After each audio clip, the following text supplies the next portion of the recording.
Hello, আসসালামু আলাইকুম। আপনারা ইতিমধ্যে জেনে থাকবেন, আপনারা অলরেডি জেনে গেছেন ডক্টর মোহাম্মদ ইউনূস স্যার ১০ই জুন লন্ডন আসছেন এবং ১২ই June kings Charles harmony award পেতে যাচ্ছেন।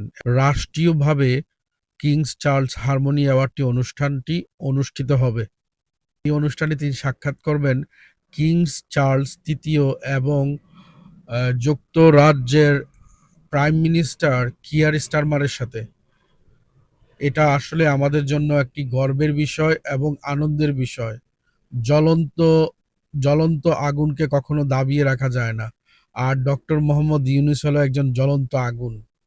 উনার বিরুদ্ধে যত সব প্রপাগান্ডা এবং বদনাম ছড়ানো হয়েছে, করেও কিন্তু ওনাকে দাবিয়ে রাখা যায় নাই। আমরা সবাই আসুন সাপোর্ট করি ডক্টর মোহাম্মদ ইউনূস স্যারকে। ধন্যবাদ। সবাই ভালো থাকবেন। আল্লাহ হাফেজ।